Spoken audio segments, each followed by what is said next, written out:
안녕하세요. 미국 주식으로 부자 되기 미주부입니다. 오늘 날짜가 4월 20일인데요. 자, 5월도 열흘밖에 남지 않았습니다. 자, 한 4월 한 말 정도 되면 또 이제 이런 기사들이 많이 보여요. 월가에서는 또 5월에 팔고 떠나라 이제 이런 얘기를 하고 있는데, 참고로 이건 작년 기사거든요. 2022년도 이제 4월 달에 나온 기사를 보니까 또 이제 모건 스탠리에서 기회 줄 때 주식을 팔아라 이렇게 얘기를 하고 있는데요. 자, 그래서 이 부분에 대해서 이야기를 좀 해볼까 합니다.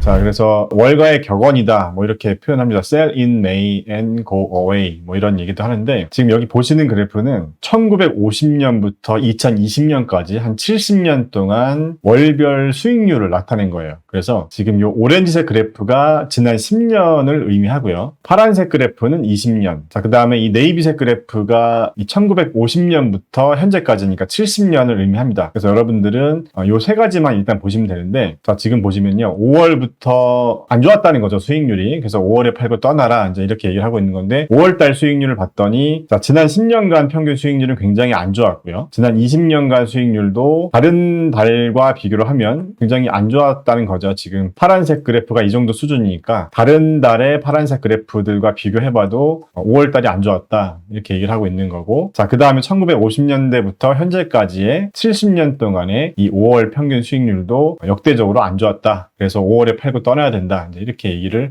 하고 있는데, 자, 그런데 이 그래프를 봐도요, 7월은 굉장히 좋았습니다. 예, 보통 썸머랠리라고 하잖아요. 그래서 7월 달은 또 굉장히 좋았었고 10월 달도 굉장히 좋았거든요. 자, 그러면 우리가 이런 또 궁금증이 있을 수 있잖아요. 5월에 일단 팔고 한 7월쯤에 돌아왔다가 다시 8월에 팔고 9월 말에 다시 돌아와야 되나 뭐 이런 생각을 할 수가 있을 텐데, 자, 그러면 우리가 6개월씩 끊어서 주식 투자를 했다고 한번 가정을 해보면 1년 내내 주식을 하는 게 아니라는 거죠. 그랬을 때 언제 주식을 했던 게 가장 수익률이 좋았고 또 언제가 가장 안 좋았는지를 한번 보겠습니다. 지금 이 자료도요, 1950년부터 지금 한 70년간 평균 6개월간의 수익률을 보여주고 있는 자료인데요. 11월부터 4월까지 이 6개월 동안 주식 투자를 했을 때 수익률이 가장 좋았다고 합니다. 6.8% 정도가 되고요. 그 다음에 2위는 10월부터 3월까지 수익률이 6.4%로 2위를 기록했습니다. 3위는 12월부터 5월까지 수익률이 5.4%로 3위를 기록했고요. 그 다음에 가장 안 좋았을 때 같은 경우는 역시 5월에서 10월까지 이 기간이 가장 안 좋긴 했더라고요. 1.7%밖에 되지 않고요. 그 다음으로 안 좋았었던 거는 4월부터 9월, 이때도 수익률이 2.9%로 다른 6개월 기간보다는 가장 안 좋았었다는 거죠. 그 다음에 이제 꼴찌에서 3위 같은 경우는 6월에서 11월, 이때도 3.3%로 다른 때보다 수익률이 좋지 않았습니다. 그래서 지금 하위 이 3개 기간만 봐도 5월에서 한 10월 이 정도 사이에는 좀 별로 안 좋았다, 이렇게 과거 자료를 통해서 우리가 알아볼 수가 있는 거고요. 자, 그러면 우리가 조금 더 세부적으로 한번 들어가 봐서 같은 달이라도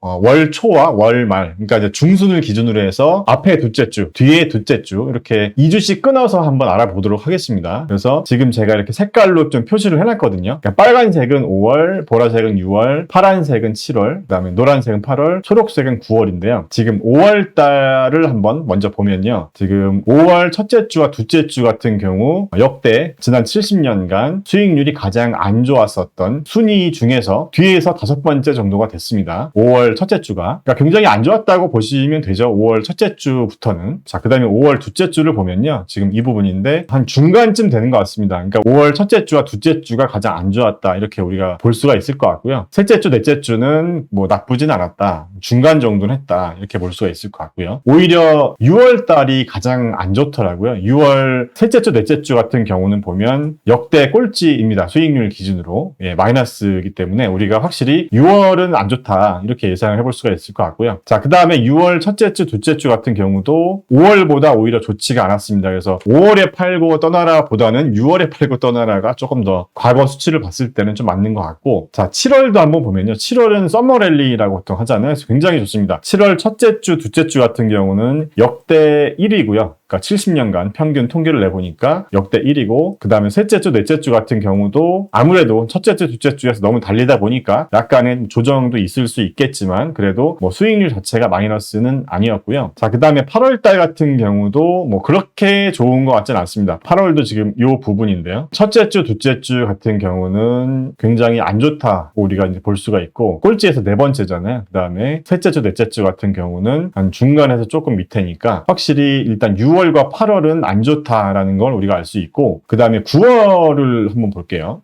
자, 9월 같은 경우는 초록색인데 지금 9월 셋째 주, 넷째 주 같은 경우는 6월 셋째 주, 넷째 주 다음으로 안 좋았었던 수익률을 보여주고 있습니다. 그래서 지금 가장 꼴찌가 6월 셋째 주, 넷째 주였었고, 그 다음에 9월 셋째 주, 넷째 주가 그 다음으로 이제 수익률이 안 좋았었던 거기 때문에 6월 같은 경우도 우리가 주식 투자를 할 때 굉장히 좀 힘든 한 달이 되지 않을까, 이제 그렇게 생각을 해볼 수가 있는 거고요. 자, 그래서 어차피 우리 미주부 시청자분들은 주식 투자를 뭐 단기 트레이딩을 하는 게 아니라 뭐 5년, 10년 또는 30년 이렇게 장기 투자를 하시는 분들이기 때문에 어떤 단기적인 이슈에 따라서 어떻게 해야 될지, 지금 다 팔아야 될지 그런 것들로 사실 고민을 할 필요는 없을 거라고 저는 생각을 하는데요. 어쨌든 2022년 올해는 어떨까, 이제 이런 생각을 또 해볼 수도 있잖아요. 자, 그래서 모건 스탠리가 기회 줄 때 주식을 팔아라, 왜 이렇게 얘기를 하는지 한번 알아봤더니, 먼저 첫 번째 이유로요, 현재 주가가 고평가돼 있다, 이렇게 얘기를 하는데요. 왜 이렇게 얘기를 하냐면 과거 70년 동안 이제 분석을 해봤대요, 얘네가. 그래서 물가 상승률이 한 6에서 8% 정도 수준이었을 때 S&P 500의 이제 퍼저 P 레시오가 12배 정도였다고 합니다. 6에서 8%였을 때. 그런데 지금은 여전히 한 20배 수준이다. 그러니까 많이 빠졌잖아요. 올해 들어서 많이 빠졌지만 여전히 20배 수준이기 때문에 충분히 더 빠져야 된다. 왜냐하면 과거 70년 동안 물가 상승률이 6에서 8% 수준이었을 때는 이랬기 때문에 나름 뭐 논리적인 어떤 뒷받침이 있는 것 같습니다. 자, 그 다음에 두 번째 이유는요, 시장이 금리 인상 부분과 양적 긴축을 효과적으로 반영하고 있지 않다. 뭐 이 말은 한마디로 덜 떨어졌다, 더 떨어져야 된다, 이 얘기를 하는 거고, 그 다음에 미 연준이 이제 올해 또 양적 긴축을 할 거잖아요. 그래서 이런 부분도 현재 주가에 반영이 안 돼 있다. 물론 많이 하락했지만 더 하락해야 된다. 지금 이런 얘기를 하고 있습니다. 자, 그 다음에 세 번째 이유로 우리 시장에서는 연준이 위기가 왔을 때 도와줄 것이라는 그런 기대를 하고 있는데, 올해 같은 경우는 그렇지 않다. 지금 연준 같은 경우는 인플레를 대응을 하기 위해서 지금 매파적으로 바뀌었다. 작년이나 재작년 연준을 생각하면 안 된다. 그래서 지금 기회 줄 때 떠나라, 나중에 후회하지 말고, 이제 이런 얘기를 하고 있습니다. 자, 그래서 여러분들은 이런 기사나 이런 자료들을 보시고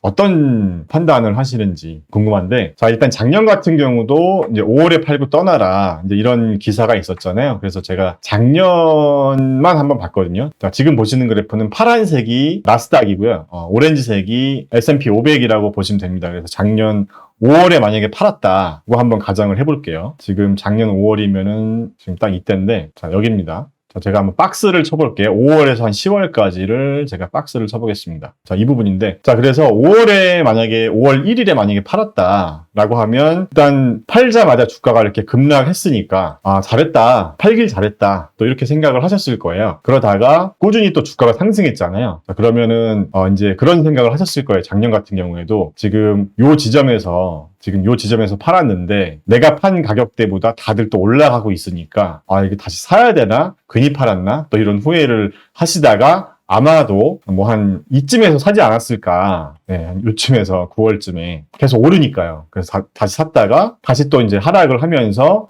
괜히 들어갔다, 조금 더 기다릴 거 하면서 또 여기서 또 파셨다가 다시 이렇게 올라가는 거 보면서 여기서부터는 또 횡보를 했잖아요. 그러면서 여기서부터 들어가야 되나 말아야 되나 막 또 그런 고민을 하셨을 것 같아요. 아무튼 자, 그래서 우리가 이렇게 단기적인 어떤 뭐 주가의 뭐 흐름이라던가 뭐 경제 상황이라던가 또는 시장의 방향성, 이런 것들을 아무도 예상할 수가 없잖아요. 투자를 그렇게 잘한다고 하는 워렌 버핏도 뭐 환율이나 뭐 시장의 흐름은 예측할 수 없다, 이렇게 얘기를 하니까, 그래서 우리가 뭐 5월에 팔고 떠나라, 그래서 떠나야 되나 뭐 이런 고민을 하는 것보다는 좀 우리 투자 전략을 어떻게, 그러니까 자산 배분 전략을 어떻게 가져갈 것인지, 이런 부분을 조금 더 고민을 해보면서 그 상황에 맞는 대응을 좀 하면 되는데, 그런 어떤 체계적인 좀 루틴을 만드는 게 좀 중요한 것 같아요. 그래서 제가 이제 지난달부터 제가 매달 한 번씩 공개해드리는 그 계좌 공개 영상 영상에서 지금 두 번째 시트가 지금 제가 기존에 보유하고 있었던 포트폴리오였었고, 지금 첫 번째 시트는 자산 배분 전략 중에서 PAA라는 전략과 한번 비교를 해보면서